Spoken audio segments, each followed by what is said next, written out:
before going to the study, let's go what is the background of this. Percutaneous intervention using drug-eluting stents has dramatically improved the clinical outcomes in patients with coronary artery disease. However, stenting of the coronary bifurcation lesions is associated with suboptimal clinical results, including more frequent stent thrombosis and unplanned repeat revascularizations compared with non-bifurcation lesions. So till now, with a pinch of salt, we always go for a bifurcation stenting. But with this DK Crush 5 study, a new horizon came into. In 2014, the definition criteria of complex bifurcation lesions were developed, but it was not validated in a randomized study. So in this definition 2 trial, this definition criteria was validated. So the aim of this study was the present study aimed to investigate the difference in TLF at 3 years after a planned 2-stent approach versus provisional stenting for complex coronary bifurcation lesions stratified by definition criteria. So it was a multi-center randomized trial, which was after being approval, which was done in various centers in China, Thailand, and was funded by the National Science of Foundation of China. The study period was from 2015 to 2018 and was followed up for 3 years till 2021. Consecutive patients presenting with de novo coronary bifurcation lesions intended for PCI at participating centers were evaluated for enrollment in the trial. Those who were more than 18 years presented with silent ischemia, stable or unstable angina, or MI more than 24 hours prior to treatment were included, and those true bifurcation lesions, that is Medina 111 or 011, with reference vessel diameters more than equal to 2.5 were chosen. And they had to meet the definition criteria. But those who had required more than 3 stents or had a life expectancy of less than 12 months or were scheduled for surgery and had to discontinue the medicines were discarded. Even those who were on oral or anticoagulation therapies were not included in the study. So as for the provisional stenting, the side branch was stented only if there was severely compromised or type B or C dissection was there or TME3 flow was less than 3. In the 2 stent techniques, it was mainly the DK Crush or the Coulott stenting which was strongly recommended. So the follow-up was done with clinical follow-up, which was performed through office visits or telephone interviews at 1, 6, 12, 24, and 36 months. A coronary angiography was scheduled, and restenosis was defined as QCA of DS of more than 50% at follow-up. So the endpoints, primary endpoint was defined as target lesion failure, which was defined by the cardiac death, target vessel MI, or clinically driven target lesion revascularization. While the secondary points were the cardiac death, target vessel MI, clinically driven TLR, and all-cause death. And definite or probable ST was recorded as the safety endpoint.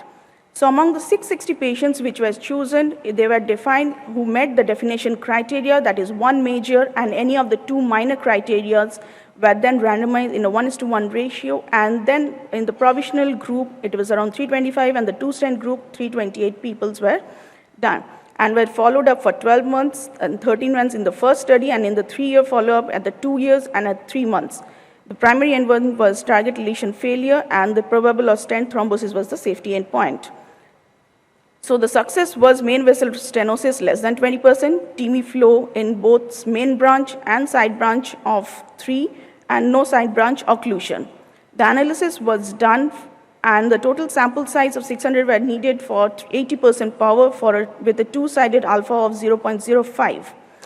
So baseline characteristics were reported and accounts were taken. Fisher exact test was used to compare students' test, t-test for non-normally distributed data. Cox regression was also used, and p-value of less than 0.05 was considered statistically significant. SPSS worsen 24 was used.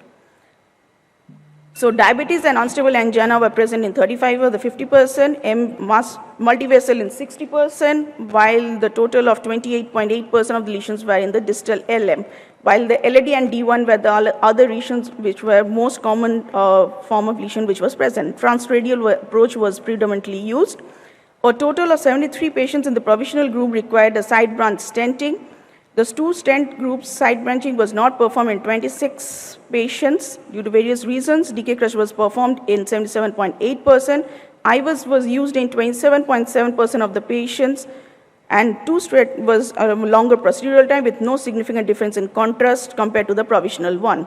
At 3 years, TLF had occurred in 52 patients in the provisional stenting group and 10.4% patients in the two-stent group, driven mainly by the increased target vessel MI of around 8% versus 3.7%, while a p-value was very significant, 0.022, and target lesion revascularization was around 8.3% versus the 4.3%, p-value being significant. There was no difference in TLF between the groups between 1 and 3 years. So these were the crossovers which were done. In the clinical outcomes, which you see, the cardiac deaths which occurred had no significant difference in the 1 year or the 3 years, while the target vessel MI showed a difference. Target vessel revascularization, even that showed a difference from between 5.5 to 2.4%.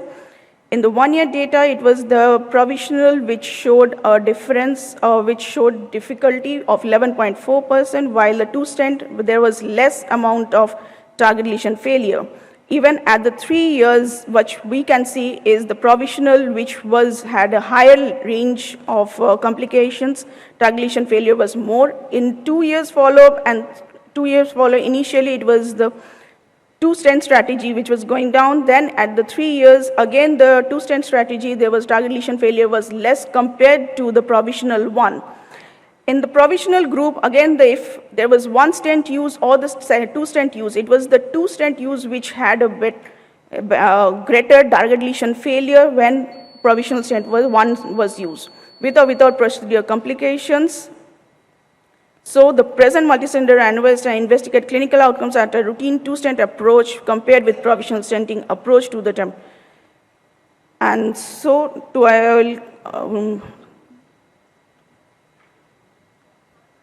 to conclude, for patients with complex coronary bifurcations who reach 1 year post-procedure without experiencing endpoint events, there is still risk or future events. The type of procedure performed initially is no longer a future event risk determined, because it's always the morphology which we are handling, which we are changing, even the plaque which are migrating, and so a better IVUS study is required for each and every bifurcation study. In the definition 2 trial, the IVUS was used in only 1/4 of the patients.